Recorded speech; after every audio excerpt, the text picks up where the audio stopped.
Lee Fisher might have been called the knuckleball king of the North.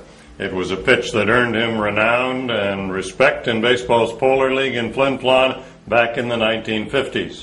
And it paved his way for induction into the Manitoba Baseball Hall of Fame. Tell me, Lee, can you still throw that knuckleball?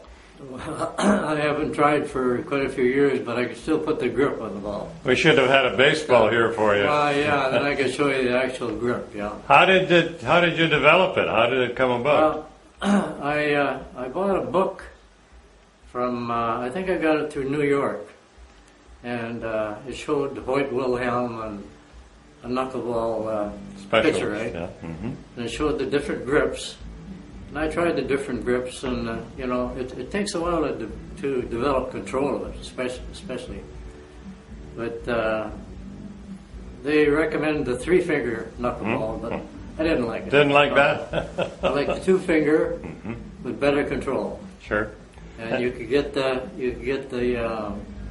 proper spin on it. Sure. Although you don't want too much. And so, but basically, you had to have a catcher that knew where the heck the ball was going to go, this too. This is it. And it was hard to get somebody to practice with, because once you throw it properly, it's hard to catch. Exactly. Because it's all over the place. Sure. But I had a lot of fun with it. Yeah. Lee, you were born in Roblin, and you first came to attention in high school when you pitched against a touring team from Cuba. Tell us about that. Well, that happened, I think, about 1951, I believe. Roblin went to Rosetown for a tournament, and I had been playing with Roblin since 1949. And all the big shot teams were there. We had Indian Head, Saskatoon, North Battleford, Cubans. Kamsack was there too from the Mad-Sask League. And that's just to name a few. Mm-hmm. And this Cuban team was... The Cuban team, yeah. We played Indian Head in the semifinals, and the Cubans in the final. So I managed to shut them down pretty good. Beautiful. So I was very happy with it. So that's a good memory for you. It's definitely the highlight of my career. Yeah. Good. Then you went north in 1952, and with the Flin Flon Junior Races, you not only pitched with good success, you also were a solid hitter. Did you really bat .511 one season? Well, actually, it should be .551. Ah, okay. It was .551, but they took the lower of the two readings. Okay. Yeah. I don't know why, but you obviously had a great season in that regard. Your career in the Polar League up north covered 9 seasons from 1954 to 62. How many league championships did you win in that time? Well, we had several. Yeah. We had 2 for sure that I remember. Sure. And we had one that we had in the bag, and our shortstop just happened to get a little excited and threw the ball into the crowd. The team. Actually, our team never changed much. We got different sponsors. Oh, yeah. So that's the reason why you'll see 4 different teams there that I played on. Mm-hmm. So those different teams, but they essentially had the same personnel. That changed a fair amount. There was 4 or 5 of us were the basis of the team. Sure. But the rest would change over the years, yeah. Lee, was there a special highlight during that time frame that you can remember? Well, I can remember that one year. I don't know which year it was, 55 or 56. I won 9 league games, 6 playoff games, and obviously we won the championship that year. Mm-hmm. So that's probably the highlight of my career in the Polar League. Yeah. Did you ever think about bringing your talents down south in Manitoba? Well,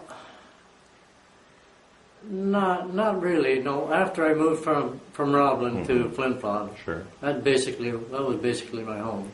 You settled in there. You settled in. I got a job with the Hudson Bay Mining. Hudson Bay Mining and Smelting. Sure. And actually, in 1953, I went back to Roblin for 1 year. My dad was sick, so I got a leave of absence for 3 months. And I got to play ball again. Mm-hmm. So that worked out okay that way. Many players in baseball, after their careers were over, decided to put something back into the game by managing or coaching. Did that ever appeal to you? Yeah, well, I did some coaching with the younger kids.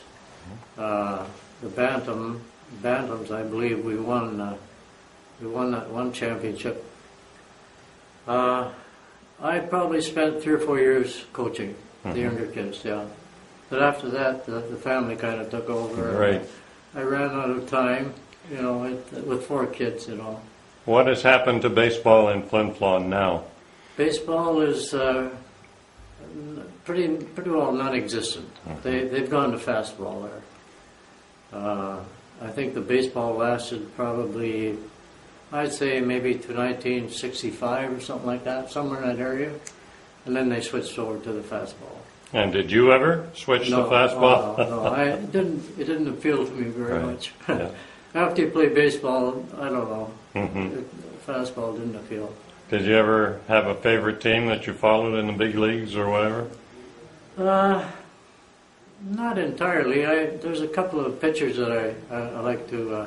Tim Wakefield from Boston, I believe. Mm-hmm. Still going at it. He's a knuckleballer, naturally. Sure. And White Wilhelm, I believe, goes back a lot farther than that. Sure. Mm-hmm. So they were 2 of my favorite guys. And Lee, what does it mean to you to be inducted into the Manitoba Baseball Hall of Fame? Terrible honor. Mm-hmm. Yeah. I'm good. Get a little choked up here. You bet. Yeah, it's a big honor.